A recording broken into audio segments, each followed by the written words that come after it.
Stock market में sectoral and macro analysis कैसे की जाती है और कैसे स्टॉक सिलेक्शन किए जाते हैं ये हम समझेंगे। आप कभी कभी सोचते होंगे कि कैसे कुछ सेक्टर और कंपनीज आउट परफॉर्म करते हैं जबकि दूसरे स्ट्रगल करते रहते हैं। कैसे बड़े बड़े मैक्रो फैक्टर्स जैसे जीडीपी, इन्फ्लेशन और government policies Indian stock market को शेप करते रहते हैं। यही इनसाइट आपके इन्वेस्टमेंट डिसीजन को नेक्स्ट लेवल में लेके जा सकते हैं। आज हम आपको स्टेप बाय स्टेप दिखाएंगे कि कैसे सेक्टोरियल और मैक्रो एनालिसिस को इंडियन कॉन्टेक्स्ट में यूज करके आप ग्रोथ पोटेंशियल वाले सेक्टर और स्टॉक्स को आइडेंटिफाई कर सकते हैं। यह सिर्फ थ्योरीज नहीं है बल्कि प्रैक्टिकल डेटा और एग्जांपल्स के साथ दिखाएंगे कि आपका पोर्टफोलियो किस तरह से अलाइन हो सकता है इकोनॉमिक ट्रेंड्स के साथ। So whether you are a seasoned investor और ए बिगिनर, यह वीडियो आपके लिए गेम चेंजर हो सकता है। Let's start with sectoral analysis first. Indian economy में कुछ मेजर सेक्टर्स हैं जो मार्केट को ड्राइव करते हैं। आइए हम उनमें से कुछ इंपॉर्टेंट की सेक्टर्स को समझते हैं। पहला है इंफॉर्मेशन टेक्नोलॉजी, जिसे हम आईटी कहते हैं। आईटी सेक्टर कॉन्स्टेंटली ग्रो कर रहा है, specially due to global digital transformation. Infosys और टीसीएस जैसे लीडर्स इंडियन आईटी ग्रोथ को पुश कर रहे हैं और रीसेंट ट्रेंड्स के हिसाब से यह सेक्टर में 15% का ग्रोथ दिखाई दिया है। दूसरा है फार्मा सेक्टर। फार्मा सेक्टर ने पेंडेमिक के बाद से गजब का मोमेंटम पकड़ा हुआ है, with companies like Sun Pharma और सिप्ला को बेनिफिट्स हो रहे हैं डोमेस्टिक और इंटरनेशनल डिमांड से। तीसरा है banking and financial services. Financial sector Indian economy के कोर में है। आरबीआई की पॉलिसीज और डिजिटल बैंकिंग ने इनको बूस्ट दिया है और एचडीएफसी बैंक और आईसीआईसीआई बैंक जैसे प्लेयर्स ने स्टडी कांस्टेंट रिटर्न दिखाए हैं। चौथा है FMCG, fast moving consumer goods. FMCG sectors जैसे एचयूएल और आईटीसी एक रेजिलिएंट सेक्टर है।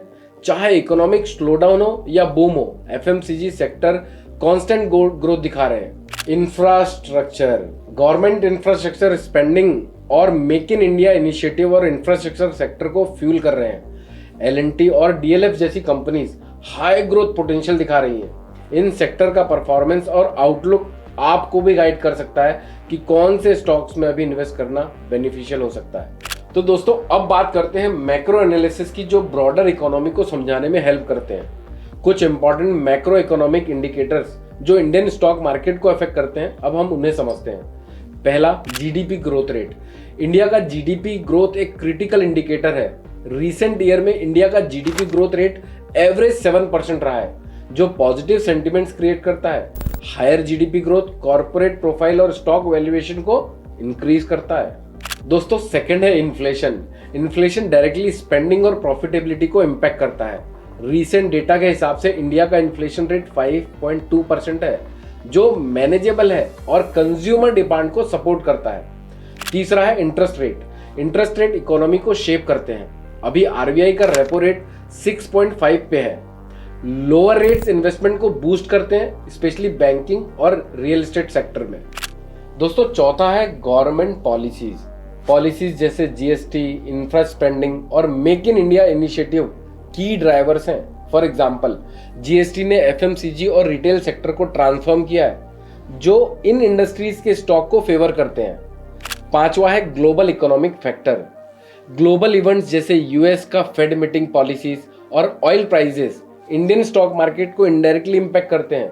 रिसेंटली यूएस में इंटरेस्ट रेट हाइक ने लिक्विडिटी को इंपैक्ट किया है, जो इंडिया में भी स्पिल ओवर इफेक्ट दे रहा है। तो चलिए अब देखते हैं कैसे आप इन दोनों एनालिसिस को कंबाइन करके स्टॉक सिलेक्शन कर सकते हैं। पहले हाई ग्रोथ सेक्टर को आइडेंटिफाई करें, जैसे अगर आईटी सेक्टर कंसिस्टेंटली ग्रो कर रहा है और मैक्रो इकोनॉमिक ट्रेंड सपोर्ट कर रहे हैं, तो आईटी सेक्टर, आईटी स्टॉक जैसे कि इन्फोसिस और टीसीएस को कंसिडर कर सकते हैं। मैक्रो फैक्टर्स जैसे लो इंटरेस्ट रेट दिख रहे सेक्टर्स को प्रायोरिटाइज करें जिसको इनसे बेनिफिट होता हो, जैसे बैंकिंग और इंफ्रास्ट्रक्चर। रिस्क असेसमेंट करना ये भी बहुत जरूरी है। इकोनॉमिक रिस्क जैसे इन्फ्लेशन या ग्लोबल टेंशन को कंसीडर करते हुए रिजिलियंट सेक्टर्स को सिलेक्ट करें, जैसे एफएमसीजी, जो इन फैक्टर्स के अगेंस्ट में स्टेबल परफॉर्मेंस दे सकते हैं। चौथा है डाइवर्सिफिकेशन। डाइवर्सिफिकेशन से रिस्क स्प्रेड होता है। हाई ग्रोथ सेक्टर्स के साथ स्टेबल सेक्टर को बैलेंस करें, जैसे आईटी और एफएमसीजी को पोर्टफोलियो में जरूर मिक्स करें। चलिए अब हम इसे एक छोटे से एग्जांपल से समझते हैं ताकि चीज़ें और आप लोगों को आसान लगने लगे। सपोज जीडीपी ग्रोथ हाई है और इंफ्रा स्पेंडिंग इंक्रीज हो रहा है, तो इंफ्रा स्टॉक्स जैसे एलएनटी पे फोकस कर सकते हैं। साथ ही साथ इफ इन्फ्लेशन स्टेबल है तो एफएमसीजी स्टॉक्स जैसे एचयूएल को कंसिडर कर सकते हैं। अब हम समझते हैं डेटा सोर्सेस क्या हो सकते हैं सेक्टोरियल एंड मैक्रो एनालिसिस करने के लिए। एक्यूरेट एनालिसिस करने के लिए रिलायबल डेटा सोर्सेस होना बहुत जरूरी है। यहाँ कुछ रिकमेंडेड सोर्सेस हैं जो आपके एनालिसिस करने में हेल्प करेंगे। पहला, ministry of statistics and programme implementation, जिसे हम शॉर्टकट में MOSP कहते हैं, जीडीपी और इन्फ्लेशन डेटा के लिए। दूसरा है रिजर्व बैंक ऑफ इंडिया की वेबसाइट, यानी कि RBI जिसे हम कहते हैं, ये आपके लिए हेल्प करेगा इंटरेस्ट रेट और पॉलिसीज की अपडेट्स के लिए। तीसरा है NSE नेशनल स्टॉक एक्सचेंज और BSE Bombay stock exchange sectoral indices और स्टॉक डेटा के लिए।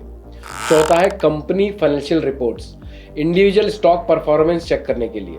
पांचवा है Economic Times Moneycontrol latest news और अपडेट्स के लिए। तो दोस्तों, इन रिसोर्सेज को यूज करके आप रिलायबल एनालिसिस कर सकते हैं और अपने पोर्टफोलियो को बेटर तरीके से मैनेज कर सकते हैं। तो दोस्तों, यह था एक concise guide sectoral and macro analysis for stock selections के लिए, स्पेशली इंडियन स्टॉक मार्केट के लिए। ये एनालिसिस से आपको इन्फॉर्म्ड और डेटा ड्रिवन डिसीजन लेने में हेल्प मिल सकती है। अगर आपको यह वीडियो वैल्यूएबल लगा हो तो प्लीज़ लाइक करें, सब्सक्राइब करें और अपने थॉट्स और क्वेश्चंस को मुझे कमेंट्स बॉक्स में ज़रूर लिखें।